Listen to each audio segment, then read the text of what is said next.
mistake. I feel like he had his head in the right spot. He's played Halo so many different rounds of Halo 5, and you get a kill when you're enemy's flag on Fathom, you pull it.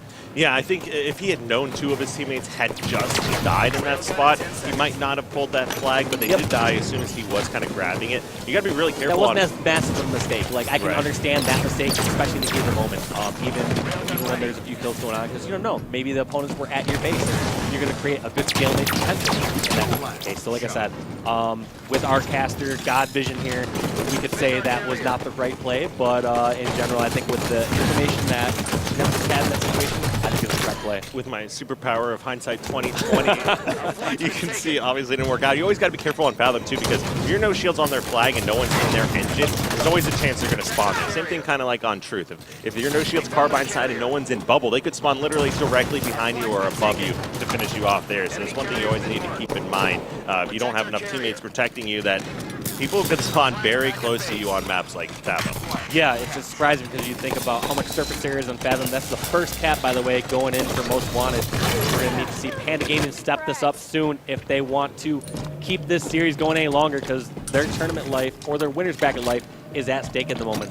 But yeah, you made a great point, as a lot of times people get in this mindset like, oh, Fathom's such a large map. There's so much square footage on this map. They can't get back to my base that quick. So that is quite the opposite. With silo spawns, you can sprint over to the opposing garage or treehouse and get over to the opposing flag very quickly. There's 3 real spawns. You know, you spawn garage, you spawn on the engine and flag area, or you spawn silo. So just one of the 3 spawns is what you're looking at. If you're no shields on the flag, you are easily collapsed on by all 3 of those different spawns, though. So that's why you see players really sit in the engine for quite some time before they pull the flag occasionally, and that is to be that distraction and make sure they have the opportunity to get the flag past that 50-yard line.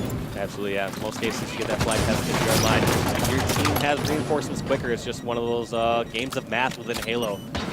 Most teams are striving to, once they pull the flag, to get the flag as quickly as they can back to their side, and then they can slow it down, get slays. They can go 1-for-1, theoretically, and win the exchange. Right, I always like teams that once they get it past that 50-yard line, just stop, reevaluate the situation, decide if they need to focus on kills or just push the final flag. And there's 2 good things there. One, have a higher rate of capping it, I think, and then you also have a really high rate of preventing a counter cap. You know, when you do that, you're not having this suicide for a Here's flag that distraction you talked about. Gabriel playing this perfectly, just staying alive, opposing engine, going to try and draw opponent's back, and he's creating great opportunities for his teammates, not only to come over and help him get flagpole, but get control of top center. Right now, Ryan Noob was able to get control of the railgun, but I'm a little surprised as to their positioning. It doesn't feel like the members of Panda Gaming were able to get up high and get much more control compared to how big of a distraction Gabriel was in that situation. Right, and now you've got Ryan with the railgun here, trying to push into the base grabs, or into the base grabs. 1 railgun kill. Thought it was going to be a 2-for-1 for a moment there. Still another player and engine there. 3 members now of Panda Gaming collapsing on this location. They will grab the kill. No, Goofy gets destroyed by Nemesis. I think he actually ran out of ammo, so not as much as he could do, but that was still extremely clutch play in a 3v1 situation to pick up a kill. Yeah, that's huge, but one surprise in this situation is that you would think that Ryan Noob and the Panda Gaming Squad would have reinforcements faster back at their base, but they're not going to, because we saw so many members of Panda Gaming stuck at the flag. And I'm pretty sure Destroy just won 3 1v1s in a row, taking damage each time. So he killed the Ryan Noob who had the railgun. He picked up another player there by the flag capture. That was just amazing what he was just able to do. Yeah, we are getting the producer check 1-2. We hear you right now, but we see Gabriel with the railgun over at the porch, and I'm concerned. Do you think Gabriel should be playing complete defense in this situation? Do you think he should go in top center and let one of his other teammates worry about that flag carrier? I'd like to see him go in top center more. I always honestly like when the flag carrier pushes out and like goes into treehouse and tries to lay down some extra damage too. And then of course if he starts getting weak or your teammates start dying, then you can push it back into the base.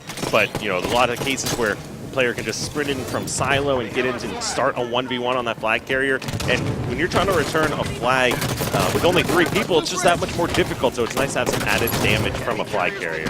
So at first I was a little concerned as to how Gabriel and Panda Gaming were playing this. It seemed like they were playing insanely defensive, just trying to guard Ryan Noob. But maybe their plan was to wait till they had all 4 members up and then push across, because what I saw was Gabriel just sitting back, helping guard Ryan Noob at porch, and then we saw 3 members of Panda Gaming pushing across the map once they cleared out Treehouse side and got a kill. So I actually do like that play. On first thought and first view, I thought that they were playing too defensive, and obviously at some point you need to be aggressive if you're ever going to get that flag recovery. But right now, it just seems like one of those classic Fathom stalemate situations where it's so tough because even when you get a kill or two somewhere mid-map, opposing players are generally having time to spawn and guard that new flag still. I liked what Panda was doing. I'm pretty sure Cloud was actually able to secure the camo there. They pushed into red Treehouse. They were playing it slow and just constantly, making moves on Treehouse, and that's because they had the railgun there. Most Wanted had the railgun in Treehouse. So Most Wanted grabbed like 3 or 4 different kills with that. Eventually, just starting to run out of ammo, and then you're on more even footing once they don't have control of those power weapons anymore. And then you can push in and go for a return like they are right now. And they do go ahead and put that one back.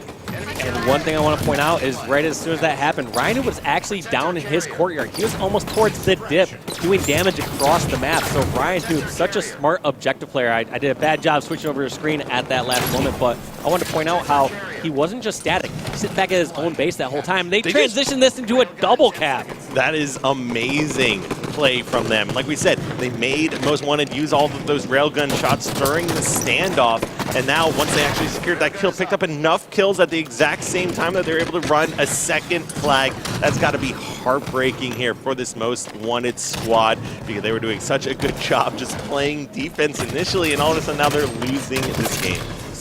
So we saw some mishaps in this previous game on Strongholds where we saw Panda Gaming not exactly on the same page. They weren't pushing together those right Strongholds and stuff. However, it seems like CTF, they seem to be on the exact same page here on Fathom where they allocated the right amount of players to push in to be on offense or defense and turned a stalemate situation, which is rare. A lot of times we see stalemate situations end up just being obviously either one cap or in many cases full flag dip returns. Right. Both teams get so aggressive and get like a 2-on-1 on the opposing flag and get the recoveries. But somehow Panda Gaming playing that perfectly, getting not just the stalemate capture, but transition that to a double cap. I'd say it's more like 80% of the time both flags get returned. 50% of the time one flag gets returned and there's a capture. I don't know if I've ever seen a double cap out of a flag standoff. Especially when we're talking about 130% of the situations.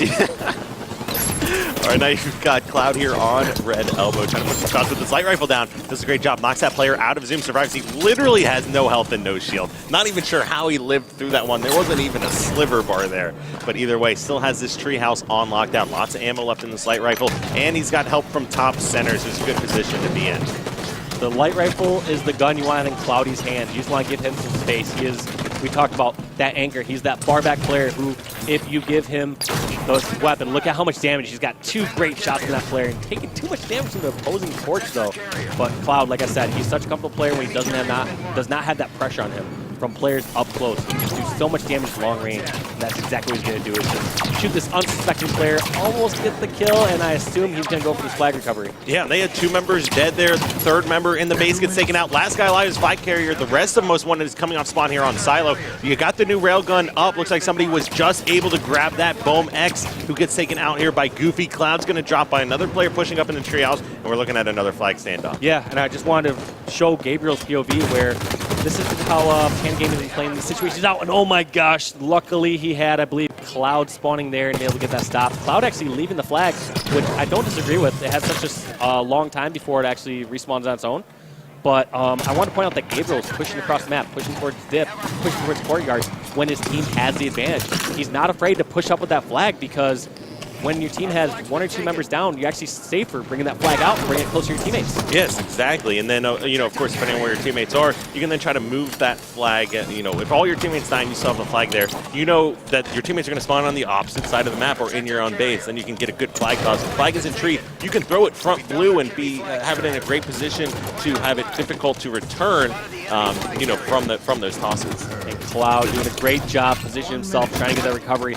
Taken down by, I believe that's the 3rd member of Most Wanted, desperately trying to stop this flag recovery. And I believe that was Lifestyle who got that most recent kill, trying to protect his teammate Bomax, who now has the flag back on his base. Lifestyle wisely pushing towards Treehouse, trying to get some sort of map presence. You can't infinitely play defense. Dave, we're looking at 30 seconds left in this game, which means that flag has to be returned and captured if they're going to be saying any chance of sending this into that 3-minute overtime here. If I'm on Most Wanted squad right now, I go for like hockey power play style. I drop the flag on my side and I just push across the map. Doesn't matter if you lose 3-0 or 2-1, or sorry, doesn't matter if you lose 3-1 or 2-1 this map. You need to go and get that flag recovery if you have a chance to win this game. 13 seconds gets the flag recovery, and that's exactly what Bomex does. He drops the flag and charges across the map, trying to desperately get this flag capture or return on the silo. Ooh, and blue team's keeping this flag alive with 3 seconds left. They're going to be able to do it and take that game victory. Not enough time to actually secure any sort of return there.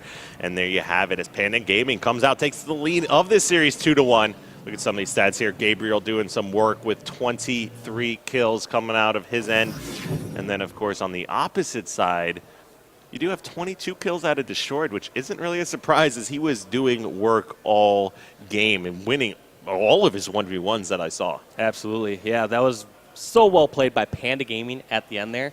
One thing that really stuck out to me is they just held the flag over at Silo. They never at one point said, we need to transition this to Porch or to Engine and try to get this as a cap. They realized that they were going for the win in the overtime mentality, just saying, we just need to hold this flag for 40 seconds or so. And they realized if they tried to rotate it from Silo towards Porch or something like that, it would have been too vulnerable. They could have possibly given up a precious death or two that could have transitioned to an actual flag return. Yeah, I mean, that's pretty intense last standoff there. And I really liked what both teams were doing. It just, worked out in Panda Gaming's favor. Yeah, time was on their side. And they did such a good job playing it out. And because of it, we're going to game number 5, which is going to be Team Slayer on Regret. That's an intense game 5. Kind of reminds me of like going to like amplified Team Slayer for like game 5. It's just like, all right, guys, get a good start and just run around and slay. Yeah, don't everyone die off the start of this game and be on spawn trap for the rest of the time. So, Regret though, this is another one of those game types where we see just those giant swings. I mean, besides like Halo 1, I don't remember any Halo where you would have the kind of lead changes and leads that we've seen here, so often in Halo 5. Yeah, it's a huge swing game type, especially considering how few power weapons there are. I mean, Scattershot's been introduced on Regret now, so that changes things quite a bit. But in general, it's like you can get control of top center. If you get Slay, if you get 3 or 4 members down, you can go back and forth from red to blue base and reverse and just slay over and over again if you know how to collapse in correctly. We see top teams do such a good job of slowly pushing in towards those bases, dealing damage, and then collapsing in when they have the opportunity. And we see teams that aren't as organized and aren't as good. They die one by one, even in a time when they have control of the map. It just goes to show they try to force the action a little too quick. Yeah, I always love watching Snakebite on Regret because I think he's the best player at just moving back and forth on rotations to catch the other team off spawn, and then doing it in a way where he always has help from his teammates and is in a position to where he can buy extra time and survive there. So one of the things we got to watch out for is you need to be controlling top center, but those rotations back and forth, both these teams are very aggressive teams. I don't expect to see real standoffs here. That overshield is coming up here, and wow. Oh my god, Goofy. That is a botch play by Most Wanted. I mean, Goofy was weak. I did not see who else got dropped there, but that's all 4 members down for Most Wanted, not the start you want. We just talked about how when you go into this game 5, you want to get to a great start. And to see the opposing team take down all 4 of your teammates, no one have any success across the map, but great job by Lifestyle to help turn this around.